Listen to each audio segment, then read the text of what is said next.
Kita membicarakan hal yang sangat kontroversi tentang printing money. Di sini banyak sekali mazhab yang berpendapat bahwa printing money itu menyebabkan inflasi. Jadi ada banyak sekali yang bertanya kenapa Bosman ini sangat menyarankan untuk printing money. Tentunya saya sebagai pemrakarsa printing money dalam ekonomi makro dan mikro di Indonesia sebenarnya bukan berniat asal bicara dan berniat membuat negara ini inflasi, membuat negara ini rugi. Tetapi kalau saat ini pejabat keuangannya, menteri keuangan dan jajaran direksi dari petinggi-petinggi di kementerian banyak yang berbeda ilmu pengetahuannya dengan apa yang Bosman atau kaum Newmind memahami tentang printing money yang berbasis di MMT atau Modern Monetary Theory-nya yang digagas oleh Michael Hudson, ya nggak salah. Tapi kita berusaha menyederhanakan pemahaman tentang printing money. Apakah itu akan menimbulkan inflasi? Mungkin ada benarnya, tapi selama hal itu bisa terkendali, jadi inflasi menurut saya tidak bermasalah, asal jangan hyperinflation. Kalau misalnya deflasi, apakah menakutkan? Semua negara juga takut sama deflasi, seperti halnya sekarang negara Jepang misalnya. Nah, bersama ini sebaiknya kita urai apakah yang dimaksud dengan printing money. Jadi prinsip dasarnya adalah di dalam teori ekonomi yang kita anut atau yang kaum Newmind anut adalah printing money dalam hal ini adalah quantitative easing atau pelonggaran di dalam fiskal keuangan. Saat ini sudah hampir beberapa tahun di Indonesia kita atau pemerintah pusatnya menggunakan quantitative tightening yang sangat ketat sekali sehingga kredit di perbankan ciri-cirinya adalah tidak keluar atau mengucur dengan deras. Ini yang kita harap ke depan pemerintah dalam 3 tahun ini yang sampai tahun 2024 di masa akhir jabatan periode kedua, mudah-mudahan nggak nambah periode ketiga ya, sampai akhir dari periode kedua ini kira-kira masih 3 tahun, dan selama 7 tahun kan kira-kira menghutangnya kira-kira 4.500 triliun. Mudah-mudahan Bapak pejabat yang di atas dan Ibu yang berkaitan dengan keuangan, ada baiknya Anda melunasi saja hutang itu setidak-tidaknya separuh deh, dari 4.500 ke 2.000-an, 3.000-an gitu ya. Jangan didiamkan. Kalau didiamkan, strategi Anda meminjam uang tadi dari 4.500 pinjamnya atau total semua mungkin saat ini 6.500 triliun bisa-bisa menjadi 11.000 triliun, dan itu kasihan buat nanti siapapun yang menjadi pemimpin di tahun 2024, kalian yang pesta, kami yang cuci piring gitu ya. Jadi intinya adalah bagaimana kalau Anda semua pejabat di atas dalam 3 tahun ke depan gunakan strategi quantitative easing, yaitu longgarkan semua kebijakan keuangan, kredit ngucur lagi, kayak kemarin properti nggak jalan, banyak sekali kredit-kredit yang nggak bisa jalan di perbankan, padahal untuk growth ekonomi sebuah negara kalau Anda ingin 7% supaya sesuai dengan janji-janji manis waktu di kampanye yang bikin diabetes itu, harusnya ya minimum pertumbuhan ekonomi Indonesia dari sisi kucuran dana adalah 15%, meningkat pertumbuhan kreditnya dibandingkan dengan tahun sebelumnya. Saat ini tahun per tahun berjalan year to year, paling tumbuhnya cuma 4-5% dibandingkan tahun sebelumnya, dan ya tumbuh nasionalnya sekitar 2-3%-an, dan itu terjadi fakta di lapangan saat ini. Oke, kita akan urai tentang quantitative easing, di mana uang sangat cair, atau bahkan kalau sampai ditambah printing money menjadi lazy money, uang itu lazy tapi pekerjaan banyak, sehingga anda yang memiliki project-project yang tadinya bermasalah dengan funding atau pembiayaan menjadi semuanya jalan. Oke, saya yakin jangan takut dengan inflasi. Di sini saya mau menerangkan prinsip dasar dari MMT yang banyak dikritik oleh mereka yang memahami bahwa printing money adalah menyebabkan inflasi adalah begini. Saya lebih suka harga beras, atau kami kaum MMT ini, Modern Monetary Theory ini, lebih suka harga beras itu 20.000 per liter tapi semua orang bisa membeli beras. Daripada harga beras 7.000, tapi nggak ada yang bisa beli beras. Itu prinsipnya.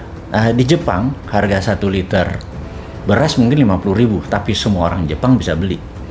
Kalau dibandingkan dengan orang Indonesia yang harga berasnya rata-rata 7.000 atau 10.000, harga 50.000 itu mahal sekali. Tapi faktanya sekarang harga beras 1 liter 7.000 dan 8.000 itu nggak semua orang bisa beli gitu ya. Nah itu prinsip dari MMT. Jadi lebih baik semua orang bisa beli walaupun terlihat harganya jumlahnya secara nominalnya mahal, tapi semua orang bisa beli. Jadi lebih baik Innova itu harganya 1 miliar tapi semua orang punya Innova, atau daripada harga 200 juta nggak ada yang beli gitu ya. Dan juga sama naik pesawat Jakarta Bali harganya 5 juta misalnya gitu, tapi semua orang bisa belanja, bisa beli dan bisa tamasya di Bali, daripada harga tiket 500.000 nggak ada yang bisa beli. Itu prinsip dari easy money, dari quantitative easing dengan strategi printing money. Nah, printing money ini kita mau jelaskan lagi lebih detail lagi.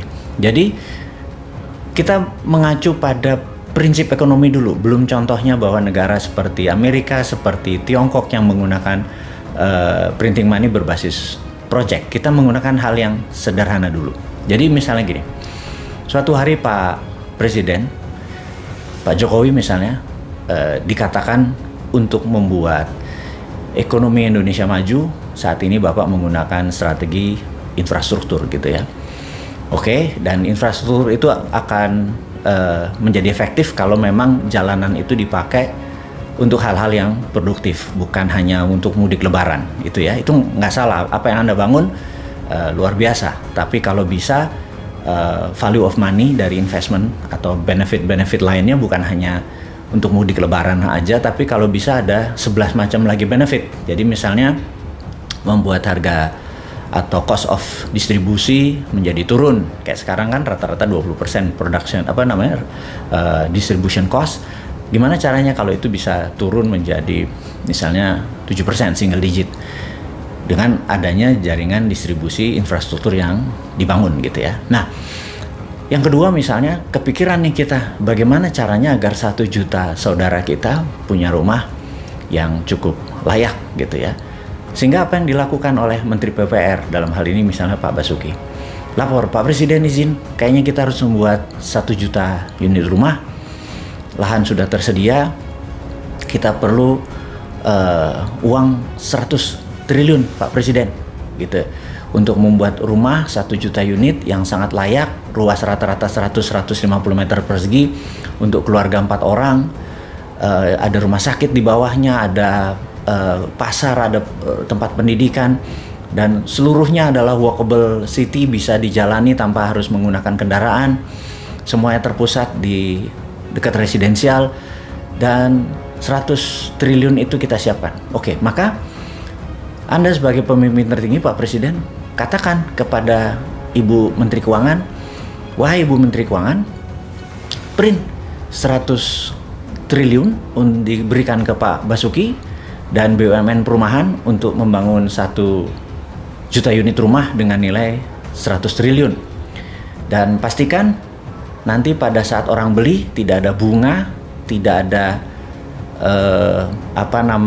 interest dari mereka yang harus membeli tersebut, dan Anda Pak Basuki menjualnya adalah par price, alias modalnya 100 triliun ya nanti harus balik 100 triliun tanpa dibungakan. Dan pastikan nomor 1, Pak Menteri PUPR harus menyiapkan seluruh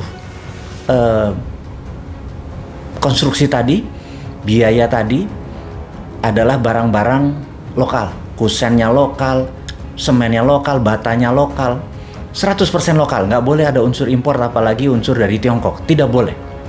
Nah, dengan hal itu Krakatau Steel besinya langsung menyala pabriknya, kemudian semen, kemudian paku, kemudian kayu, genteng, dan lain sebagainya, lantai dan lain sebagainya langsung diproduksi dan dibayar apa adanya.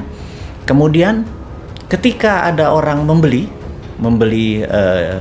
properti tersebut, uangnya langsung dikirim ke Menteri Keuangan, dan begitu uangnya masuk, dibakar. Masuk 1 juta dibakar, masuk 1 miliar dibakar, masuk 10 miliar dibakar gitu ya. Di tahun kelima diharapkan sold 100% karena tidak ada biayanya, tidak ajaib.